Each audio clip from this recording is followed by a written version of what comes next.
Hello everyone, I hope you can hear me.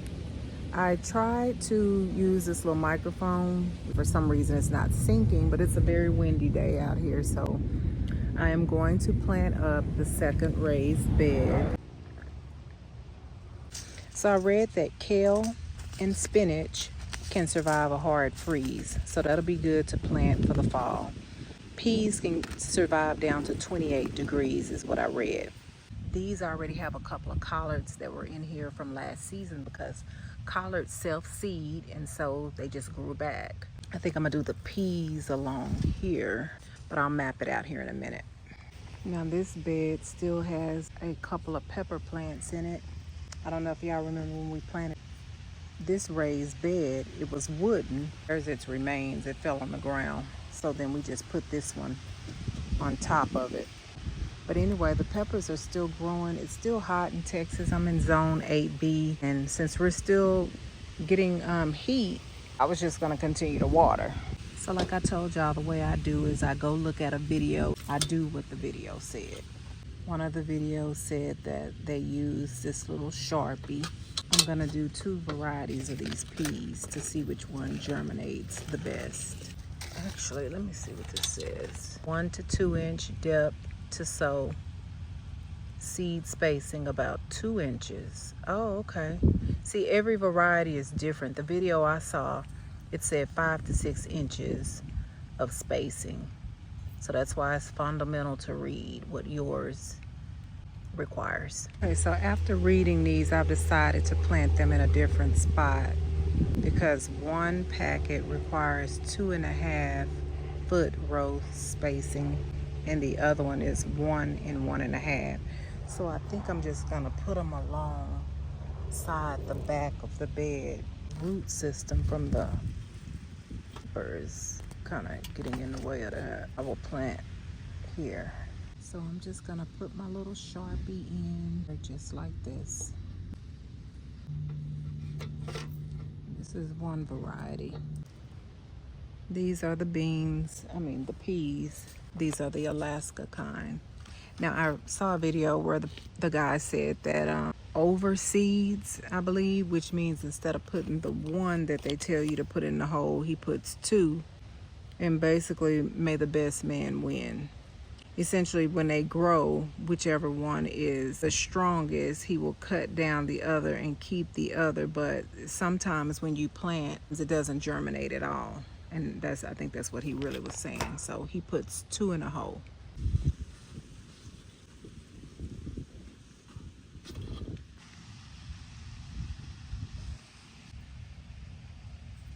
Oops. It's a good idea to get into a habit of taking a picture of where your seeds are because you can definitely forget. I use these little plant labelers with my marker and so I just write out exactly what's on the package. It's a pea. The brand is Alaska.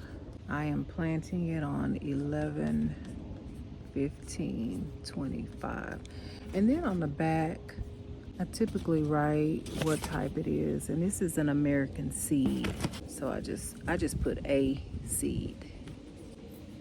And then if you want, you can put, where you got it from. I know that American seed is Dollar Tree brand. And I'm not gonna say that these last really good. Sometimes the writing comes off, but you can definitely use wood or whatever you see fit. So now I'm gonna open up the little Marvel pea. Make sure you don't cut into your instructions, just kind of cut above there. Let's see what he look like. He's a little more textured, see? A little rough looking, a rough rider. I plan on planting him alongside because it says that they need to be spaced out so far. So that's why I put the first pea over there. And then now I'm gonna put him on the back side.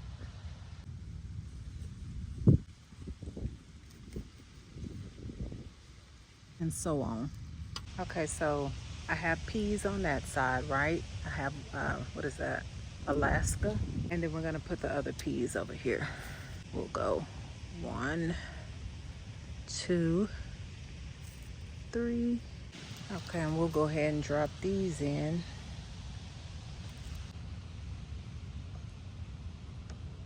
Oops, I messed up.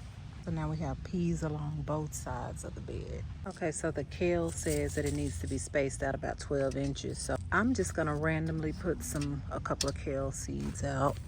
About 2 inches deep, it says. You can use your Sharpie or you can use your finger.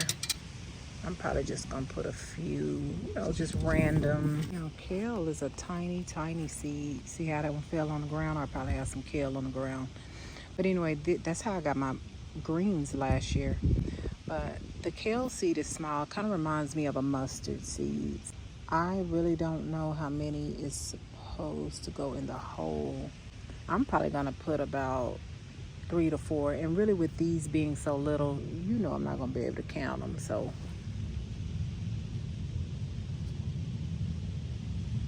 that looks like about 3. Kind of weird way I'm holding my hand, but anyway. And that's it with that. Okay, and so the last thing that I'm putting in this bed is the spinach. I saw a video where a guy, he just went down the row like that. And he went down the row like, huh? Thank you. The spinach packet said that it needs to be planted 1/2 inch. When something says 1/2 inch, I usually just take the seeds. Oh, and this is what they look like. I usually and this is what this man did. He just went on along a little line and just spinach seed. This is just what he did. Spinach survives a hard freeze too, so this is definitely something that you want to put in your fall garden. And also it's going up. Every time I go to the store, the spinach is getting higher and higher. So if you don't have nothing else in your garden, try to get some cabbage planted, potatoes, collards, something that you can make you a good little stew. That's what I always say. And even with the lettuces, you can make your nice little hearty little spinach salad mix. Lettuce, spinach, kale, Swiss chard. And then you'd have you some good old onions to put on top of it. At the end of the day, you won't be starving. Okay? And that's the goal. Self-sufficiency, self-sustainability.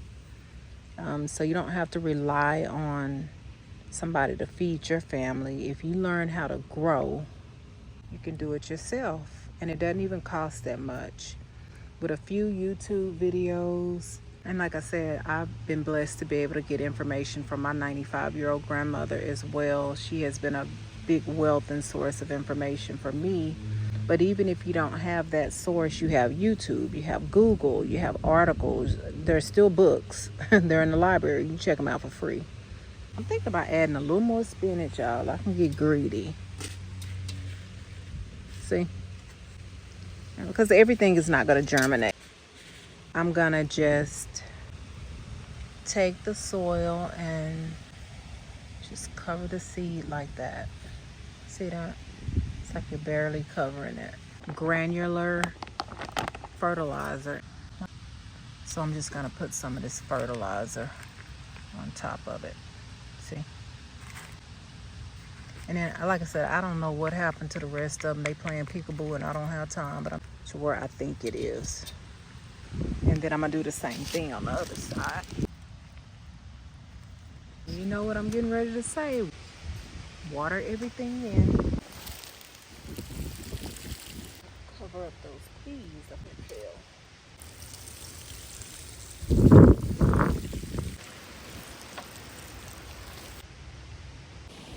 Happy planting. I hope this helped. Have a great day.